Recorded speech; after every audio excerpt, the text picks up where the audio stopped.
전쟁의 주도권을 쥔 스웨덴군 사령관 레나트 토르스텐손은 1645년 신성 로마 제국의 페르디난트 3세에게 평화협정 체결을 강요한다. 브라이텐펠트 전투에서 신성 로마 제국군을 압도한 토르스텐손은 페마른 전투를 포괄하는 토르스텐손 전쟁의 승리로 북유럽의 판도를 재편한 바 있다. 토르스텐손은 스웨덴의 점령 지역 인정과 전쟁 배상금 지불을 압박하기 위해 공세를 강화한다. 프랑스군이 바이에른 지역을 공격하도록 유도한 후 라코치의 헝가리군과 연합하여 제국의 수도 비엔나 공략에 나선다. 조직적이고 유능한 지휘체계와 경험 많은 장교진을 갖춘 스웨덴군에 비해 메리올 폰 하츠펠트의 제국군은 지휘체계의 혼선을 빚는다. 게다가 이전 전투에서 패배한 병력의 잔여 부대로 구성된 제국군은 군사 장비도 열악한 편이다. 1645년 1월 16,000명의 스웨덴군은 얼어붙은 지면을 이용해 프라하에서 북서쪽으로 약 78km 떨어진 호무토프 인근의 보헤미아 지역으로 진입한다.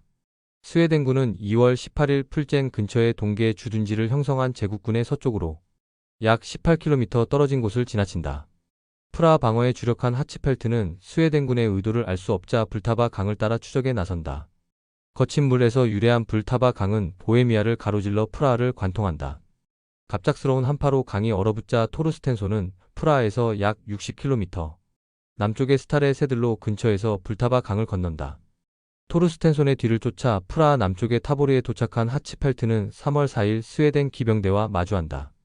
하츠펠트는 3월 5일 16,000명의 제국군을 타보르에서 북서쪽 방향의 양코프 주변 언덕으로 후퇴시켜 전투 진영을 갖춘다.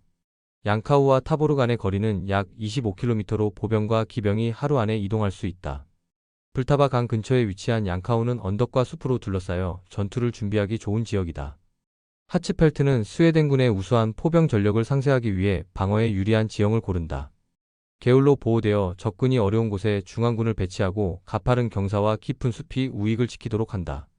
좌익은 채플힐이라 알려진 언덕이 내려다 보이지만 바로 앞에 열린 땅이 있어 가장 취약하다.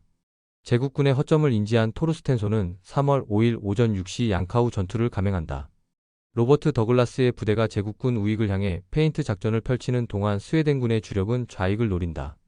하츠펠트는 스웨덴군의 채플힐 점령 시도를 견제하기 위해 요한 폰 게첸에게 분견대 배치를 지시한다. 채플힐은 제국군의 좌익을 내려다보는 높은 지형이기에 스웨덴군이 점령하면 언덕을 이용해 좌익을 공격할 수 있다. 하지만 게첸이 병력 전체를 이동시켜 숲과 험지에 발이 묶이자 스웨덴군은 언덕 정상에 포병과 보병을 배치해 전술적 우위를 확보한다. 하츠펠트의 질타에 게첸은 언덕을 탈환하기 위해 오후 여러 차례 공격에 나서지만 큰 피해를 입는다. 게첸 부대의 퇴각을 지원한 중앙의 포병은 진흙에 빠져 스웨덴군에게 포획된다. 게첸이 전투 중 전사하자 제국군은 지휘체계의 혼란에 휩싸인다.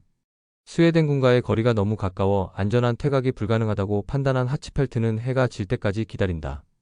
토르스텐손이 포병을 전진 배치하여 포격을 재개하자 제국군 보병은 치명적 타격으로 무력화된다. 바이에른 기병대의 베르트가 일시적으로 스웨덴 우익을 견제하지만 스웨덴 기병대의 반격에 전열이 흩어진다. 제국군은 4,000명이 사망하거나 부상을 입고 4,450명의 포로를 남긴다. 양카우 전투의 패배로 비엔나가 위협을 받자 페르디난트 3세는 베스트팔렌에 있는 대표자들에게 진지한 협상을 지시한다. 양카우 전투의 패배 이후 정치적 현실을 파악한 신성 로마 제국은 베스트팔렌 협상 테이블에 적극적으로 나선다.